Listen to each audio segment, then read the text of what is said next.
welcome to episode 61 of the Nicole Stitches podcast.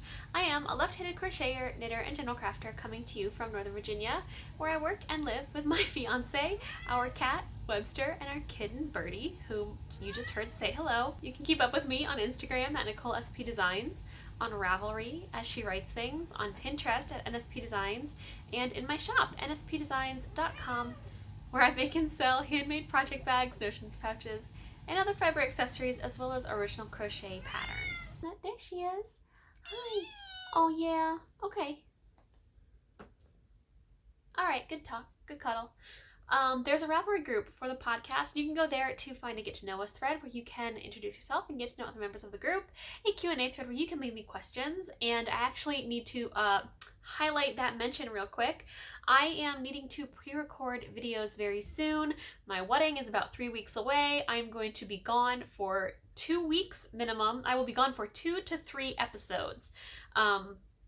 Still not sure whether I will be having an episode the week right before the wedding, just because I don't know what I'm going to be doing, what I'm going to have left to do, where I'm going to be, what kind of time I'll have, that sort of thing. So, and then I will be gone for 2 weeks on our honeymoon. So I am pre-recording some videos for that time, just so that there's not nothing for such a long period. One of the videos that I would like to do is a Q&A video. So I'm collecting questions and I will answer them there. So if they're time sensitive, might not be ideal, but in general, if you have things that you're curious about, questions about crafting, questions about me, head on over to the Ravelry thread and leave me a question there and maybe I'll answer it in the video. I also have been periodically putting a question box in my Instagram stories for this purpose as well. So, Birdie, give me your questions and maybe I'll answer them in the upcoming video.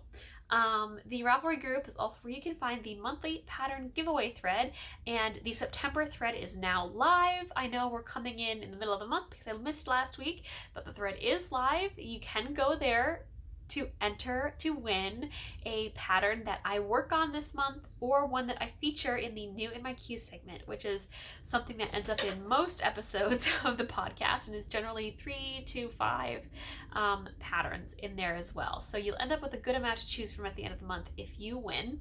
And finally, the group is where you'll find the chatter and finished objects threads for the NSP Comfy Crochet Cal, which is a casual crochet along that I am running this year. And since I keep diverting myself in the middle of this intro spiel, I'm going to do that again. I've had some people ask recently if I'm going to get back to crochet on the podcast. The short answer is yes. I had plans, much like last year when I had plans to design and complete and release a number of crochet patterns. I had plans, the exact same plans this year, and that didn't happen. It just didn't pan out this summer. The summer got away from me. I ended up taking on some extra projects that I didn't have in my initial plan for the summer, and I ended up just being busy and being all over the place, and just stuff was bananas. So most of my free time during the week was taken up, and then most of my weekends were busy, and that is just not, for me, that is not conducive to being able to design a pattern and finish it and test it and all that stuff. But I traditionally, for people who are very close to me, I make them crochet blankets when they get married, and I plan to make myself and my fiance, Birdie. She's gonna knock something on my head. I plan to make myself and my fiance a wedding blanket. I just haven't gotten to it yet. Obviously, with it being 3 weeks of the wedding, I'm probably not going to get it done before the wedding, and I'm certainly not going to apply pressure to myself to do so.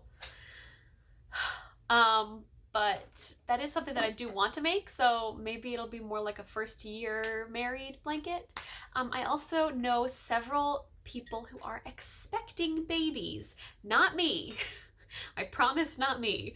But I know several people who are expecting babies, and much like I enjoy making wedding blankets for people who are special to me, I enjoy making baby blankets when people who are special to me make babies. Hi, Birdie. So, you will be seeing, at least over the next few months, you'll be seeing minimum 3 crochet projects from me, which will be those blankets, possibly more. I might do some more like kind of baby items to treat my loved ones and their forthcoming progeny, and just maybe I can just get myself back on track of these crochet projects. I have a notebook with like schematics in it of patterns that I wanted to create and make and release this year. I have names, I have yarn ideas. It just didn't happen, but I want it to happen. So, but yes, I will be making at least 3 blankets in the coming months, and of course we do have the NSP Comfy Crochet Cal, which has gotten a little quiet recently, which is largely my fault, and I apologize for that, but yeah, crochet, it's still here. I haven't abandoned it. I still love it. It's just life is lifing. So that is all my normal admin spiel stuff. I did miss last week. I missed an episode again. I've been missing episodes quite a bit recently, or at least quite a bit for me by comparison to my normal schedule, and I apologize for that. I have some coffee here in a mug that my lovely friend Justine gave me. And yeah, I last week just got away from me. I can talk about it more at the end of the episode in like a personal segment, but this past weekend was my bachelorette party, and I had friends. I had a friend staying with me, and time was just short, and I needed to dedicate it to things. I needed to dedicate it to other things. And then it is currently Thursday afternoon after work. I usually record on Wednesdays after work, but yesterday was my birthday, and a podcast that I like was in town, and my fiance very kindly took me to see the show, so I did not record yesterday, so I'm a little behind schedule, but this episode will be happening this week, I can tell you that. I do have a lot of stuff to show you. I have whip progress. I have a new start that I don't think I've shown you, but if I have shown you, it's been quite a while, and it was very new when I cast it on, and I have a new in my Q segment. So I'm gonna get going. First, I will show you some existing whips. I have one knitting and one embroidery existing whip, and then I'll show you the new start. The new start I might have shown you at some point right after I cast it on, but I don't know for sure. I'm just gonna treat it like a new start. But first, here's my whip. This is the Ephemeris shawl by Debra Gerhard, and I am knitting this in Hazel Knits Artisan Sock in the colors Hoppy Blonde and Verdigris. That's this bluey color. Here I am. So here's where I was approximately last time I recorded, and this is the progress that I have made. A lot of this was done yesterday. As I mentioned, we went to see a live show of a podcast that I like, which was in DC. We live in Northern Virginia, so we are not far from DC, but it does take a little bit of work to get there. We had quite a train ride to get to the show, and so this was largely metro knitting. But yes, I'm liking this pattern. I did make it past this second repeat. Let me show you here. So you'll notice this repeats. This is once and this repeats. This second part gave me so much trouble. I had to frog it and restart a number of times. I've talked about this in a prior episode, but it was really, I was struggling. And fortunately I have moved out of that phase of the pattern and into a new one that I'm really having fun with, because it's very, for me it's more intuitive. You have to do less counting and less looking at the pattern. So that's nice, and it's just looking really, really pretty, and I'm excited. And that lives in this bag, which is an early bag from my shop. One of the first fabrics that I ever had. And then in this bag is an embroidery project, or technically 5 embroidery projects that I've been working on and off. Uh-oh, where's my needle? In this bag is an embroidery project that I've been working on and off for quite a while, and these will be bridesmaid gifts. So I have 5 bridesmaids who will be receiving this gift, and this is my 3rd one. So these are going to be pouches that I gift to these bridesmaids. This is a pattern by Florals and Floss Embroidery that I have adapted with colors to match what our bouquets will look like. I've just taken the pattern from her and put it on here, and then I found a typeface that I liked to make each of their names, and I'm putting them on there as a monogram. So last time I showed this, I believe I was nearly done this one, and then I had 3 left. So I finished this one, and I'm nearly done with this one. I'm back to just needing to do the French knots and fill in the letters, which are my 2 least favorite parts of the pattern. But eagle eye viewers will also notice a difference between these two, which is also, you know, one of the beauties of handmade. I have on the previous ones, so this is the second one I did, I've done one more. This flower is white and blush, or champagne and blush colored, and I forgot to do that here. Clearly it had been a while since I filled in those flowers on this pattern, and I was just, you know, in my zone going along, and I filled this one in red, and I didn't realize until it was much too late. I could have ripped it out and redone it, but I didn't feel like it. So that's okay. It makes it unique, and each one will be a little bit different. There are a couple small things about each one that are different, mostly due to negligence, but again, that's the beauty of handmade. So I'm trying not to take it too hard that I messed that up, and trying to see it as something beautiful and special, and not as me not paying attention.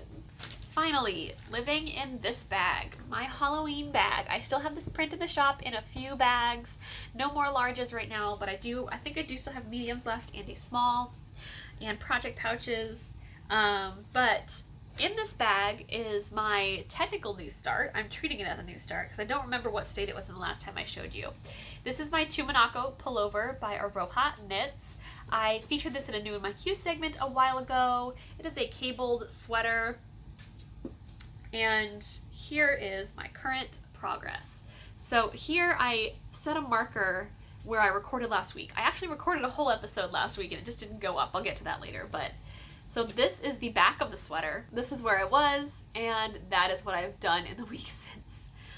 So this pattern, I'm gonna make a few disclaimers. First of all, I love ArohaKnits patterns. This is the first one that I've actually made of hers, but I have several. They are beautiful. She's a wonderful member of our community. She is the one I've talked about who has a pay what you can pay structure on her pattern. She has some free patterns, and then she has a pay what you can structure on others, so that it makes them more accessible to more knitters who maybe can't afford higher pattern price points. She is just a wonderful voice in our community, a great educator on issues of inclusivity, and a knitting educator, and I love her work. Also, I have knit a number of sweaters by now, but I have never done a sweater with this construction method. I've always done either a bottom-up sweater or a top-down sweater that is always in the round. This one, you start on the back, and you work the back for a bit, and then you cast on the rest and join it in the round. I've also never done this much cabling. There's cables. This is the front. There's a front cable. Looks like this. Let me get that thread off of there. You can see it there. There are cables on the sleeves. And then there's this big cabled panel on the back. So there's a lot for this pattern that was new to me. And the way that this pattern is written, it is kind of segmented in order to make grading for the different sizes better. Grading, if you don't know, refers to how the proportions of a pattern are changed based on size. Things like bust size, shoulders, arms, waist, that type of thing. So that it looks right on different sizes. You can't just take the numbers in a pattern and multiply them to make them bigger and call it a day. So the pattern is structured in a way that is different from how many other sweater patterns are written. However, I will say I have had a lot of trouble with this pattern. I hit a point recently when I was getting ready to, I had done the beginning parts of the back, and I was trying to join it in the round to work down and to cast on the bits I need to cast on and to work downward, and I almost frogged this and gave up because I was so frustrated. And while I understand why the pattern is written in the way that it is with different information in different places, it is a lot to manage. At times you are looking for 5 different pieces of information to get through what you're doing. You're looking for 3 different cable patterns, you're looking for the actual row and the rest of the row instructions, and you're looking for whether it's a straight row or an increase or decrease row.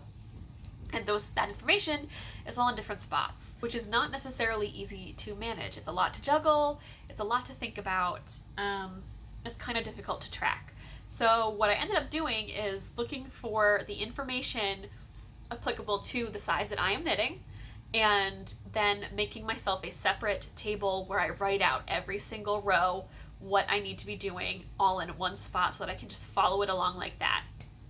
She is very helpful in charting out your row numbers and your stitch counts for your different areas, but it's just been, you know, kind of confusing. I've made a few mistakes that I'm far too in it to fix.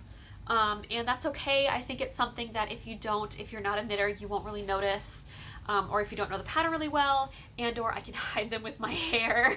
I usually wear my hair down, so hair around my shoulders, I can just hide it and that'll be fine. I love this sweater. It is beautiful. I love working on it. This has been the most, this has gotten the most knitting attention from me recently, obviously.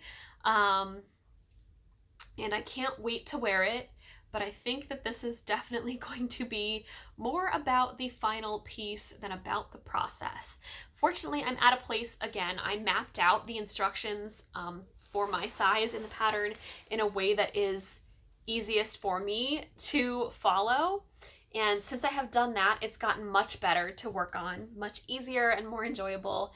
And I'm also at a place where it's kind of managed more. I did some things to help myself, like I put stitch markers at the edges of each cable. She has you place raglan markers, but she doesn't have you place markers at either side of the cable, which was part of one of the issues that I had. But I did that myself. I just marked markers where the cables are, so that I always know if, you know, if I've added a stitch in here somewhere, if I'm short or something like that, it's contained and I know where I am. Small things that I've done to help myself. And they've made a really big difference in my knitting this pattern. So I haven't tried it on yet because I haven't separated for the sleeves yet, but I'm getting there. I'm hoping to get there pretty soon, and I'm just excited. It's a gorgeous pattern. For all of my complaining that I just did, it's a gorgeous pattern, and I'm really excited to have it. And those are all my works in progress this week. That is my update. For a personal update, I mentioned it was my bachelorette party this past weekend. My wedding is in about 3 weeks, and my bachelorette party was on Saturday night. And I had a friend come into town for it, and she stayed with me for a couple of nights before then, so that was really fun. My best friend from high school, she came for my party and she stayed with me for a little bit. So I was spending time with her, and then I got to see all of my bridesmaids and some friends for my party. We went and saw a show in DC at the Kennedy Center, and then we went to dinner and we went out for some drinks and just had a really good time. And I was really happy to see my bridesmaids again. We all kind of we don't live super far from one another, but we live far enough that it's not like easy to hang out. So it's really special every time we all get to hang out together, especially those of us who have been friends for years because of school. And it was just a really fun time. And then, like I said, yesterday was my birthday, and one of my favorite podcasts, a podcast called Criminal, was in town in DC for a live show. So Adam took me, and I was very good. I did not get a mug because I have so many mugs at this point, but I did get a tote bag because tote bags are my other weakness. And much like mugs, I justified purchasing them because they're functional. So I tell myself that it's okay that I have like dozens of them. But here's the tote bag, and it was a really great show. I really enjoy Criminal. It is obviously about crime, but it's not strictly. A lot of the crime podcasts that are out there are specifically about or mostly about murder, and this one is not that. It does feature stories about that from time to time, but it's more kind of a broad sense of the term crime and true crime. They'll do things like they did the case that Stockholm Syndrome is named for. They've done people who go into witness protection. They've done people who fake their own deaths, they've done abductions, and they've done all kinds of topics within the broader realm of crime and stuff. And they're usually like 15 to 40-minute episodes, and they're just really interesting. They're always really interesting and fun, and it was a really great show to see. Plus, it was on my birthday, so. And that's my personal update. So that's why there was an episode last week, and why I'm recording late this week, but you know, what happens. And that's my personal update. I can do a new in my queue segment really quick. This is going to be, I think, a relatively succinct one, but I do have some things to share with you. I intended to share these last week, and it didn't happen. I did record an episode last week, actually. I recorded it before my friend got here, and, you know, I was all set to try and figure out a plan for getting it done, and then I just realized that it wasn't going to happen. I was going to need to, I basically would have had to ignore her for the term of editing the video, and then I was gonna have to find time to do the show notes and to upload it and all that stuff, and I didn't want to do that. So it just didn't happen. It's going to be the lost episode, and I'm okay with that.